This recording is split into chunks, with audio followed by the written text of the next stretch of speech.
This episode of The Surge is brought to you by Origin, proud partners of Cricket Australia and powering the power surge in BBL 15. G'day everyone, it's Adam White here. Welcome to a very special edition of The Surge, another super over here at the MCG. A little bit different today. I've got Alex Carey with me before the game, a couple of hours out from the Strikers taking on the Stars. Welcome.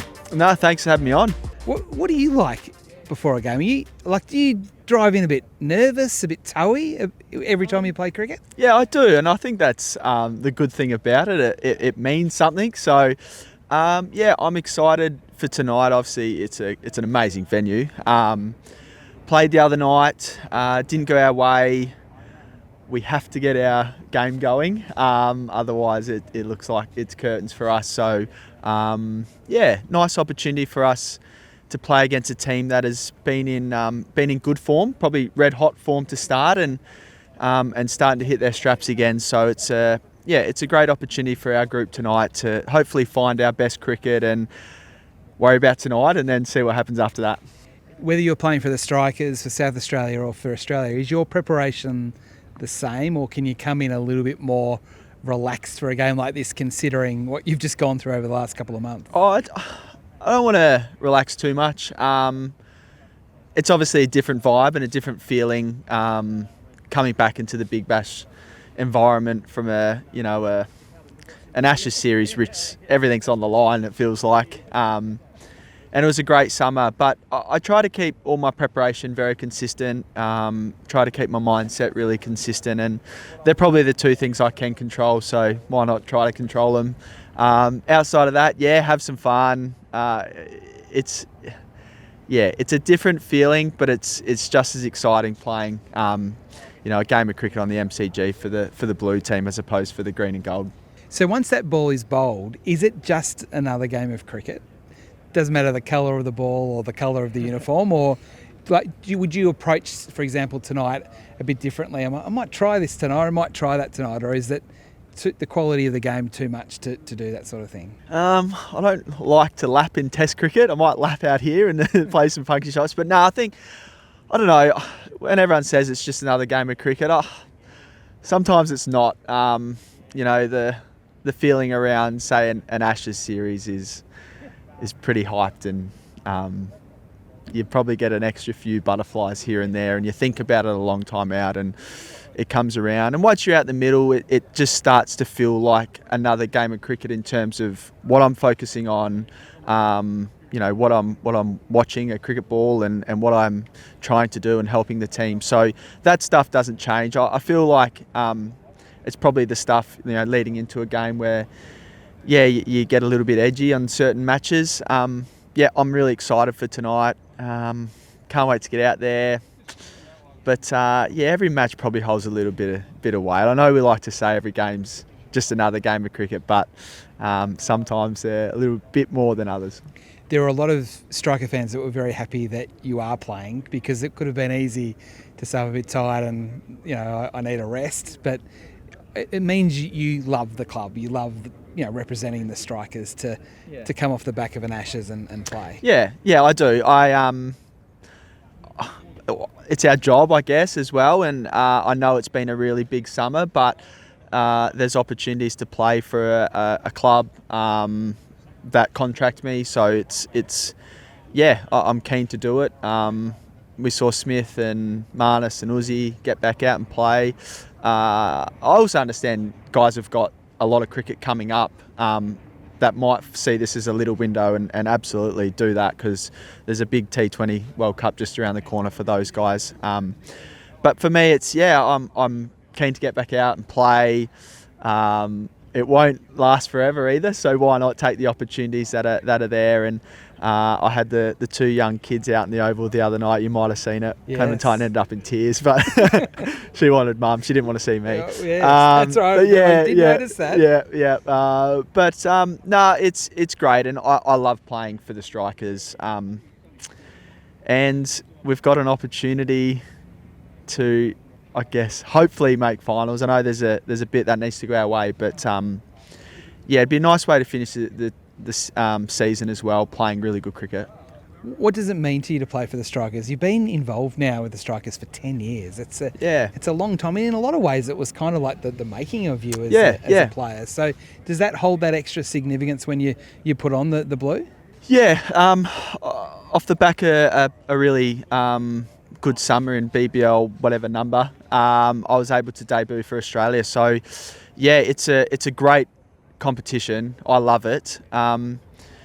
And I suppose you got to put yourself back when you're desperate to play, and what those feelings were. And now I guess you're in a position where you could pick and choose, I guess, at times. I don't want to pick and choose. I want to still have that passion, which I have, and want to get out there and play. And like I said, it doesn't last forever. And, 10 years have gone pretty quick.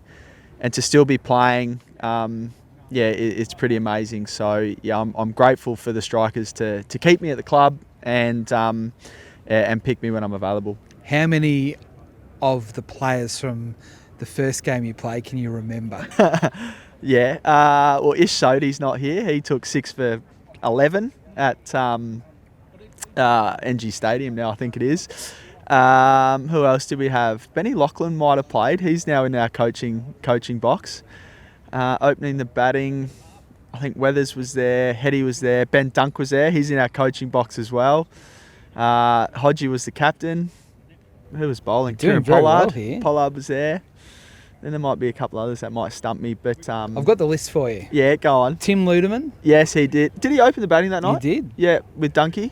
You did? We had 3 keepers in the team. I was going to say, who was keeping that night? I kept that night, yeah. Well, there you go. Yeah. Tim Ludeman was the aggressive opener, wasn't he? Yeah. Dunkey had an amazing BBL. He did, yeah. And then actually, one of the 28 teams he's played for in the BBL. And then he left the next year, and that's where I got my opportunity, really. There you go. Got to thank Dunkey, I guess. Hodgie was the captain. Yep. Pollard, Jake Lehman. Yep. He took a catch. He took... actually, no. I reckon he got Shane Watson out that night. Right, okay. Yep. Okay, this is testing you here. Yeah. John O'Dean. Yep. He was in the middle order. Yeah, great fella. Alex Carey. You might know him. 0 not out off 1 ball. I faced the last ball. It was great. I wasn't expecting... Watto come in and bowled a bouncer. So the last ball I was expecting, and 0 not out off 1. Michael Neser, you mentioned Sodhi, who took 6 wickets. Ben Lachlan and Liam O'Connor. Yeah, Pollard was in there, wasn't he? No, not in the... Yeah, no, he batted at 4. Batted 4, sorry, missed him. It's a bit high for him to be batting, isn't And it? who'd you say, Liam O'Connor? Yeah. So we went spin heavy. Yeah. Very good. So describe the culture of the Strikers and how different that might be, say, to your Saka team.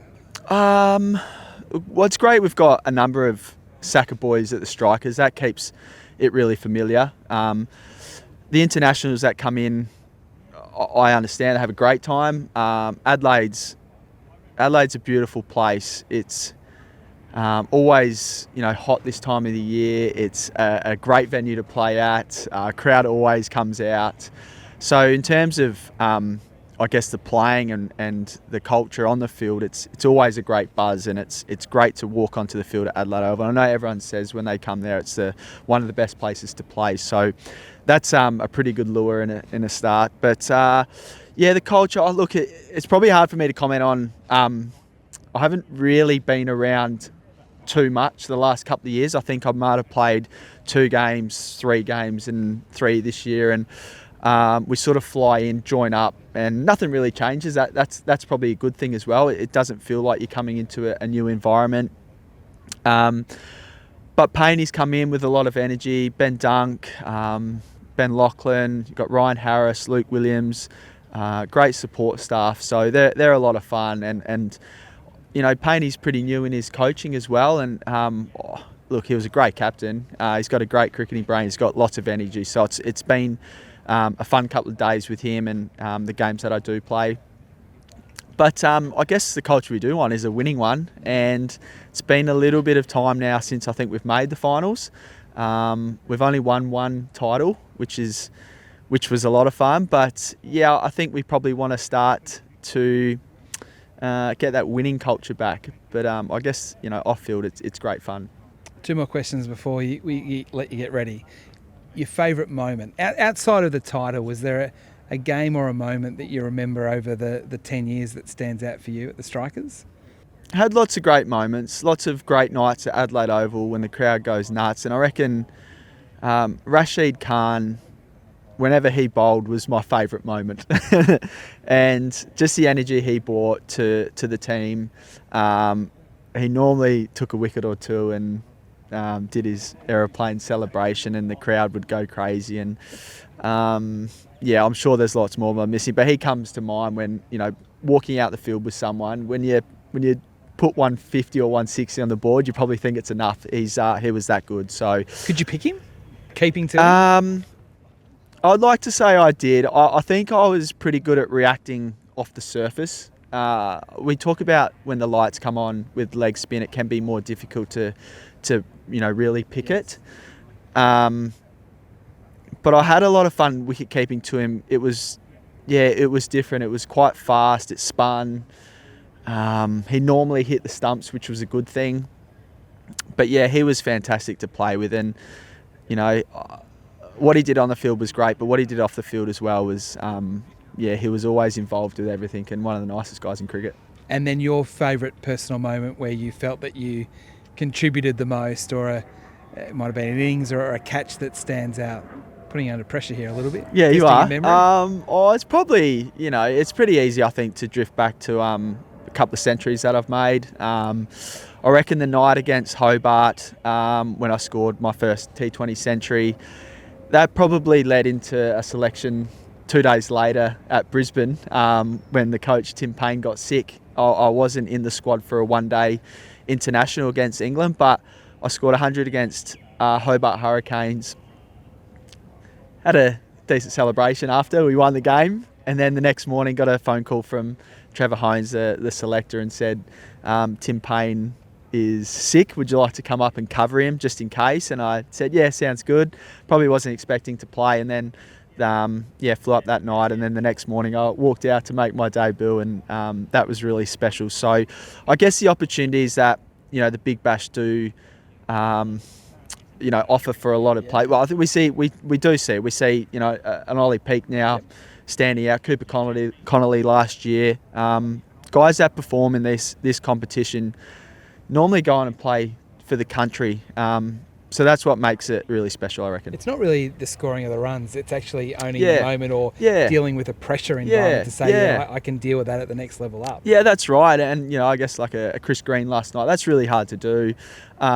You mentioned at moments, an over here and there, a fielding performance. And, it might not be the big runs or the big score, but the opportunities and the impact that players can play down the order as well. Do you use it as I know I said one last question, but do you use it as is it a bit of a badge of honour, the fact that you can play the three forms? Like we're talking about, you've just come off arguably your best ever test series, hundreds in the Big Bash, you've played one day cricket regularly for Australian World Cups. How important is that for you, that you can play the three forms so well? Well, it's cricket, and you want to play all cricket when it's available, and I think you learn about your game, and then you go through sort of little peaks and troughs, and then I reckon you start to find what each format requires, and that's a high level of focus and consistency in the way you prepare, and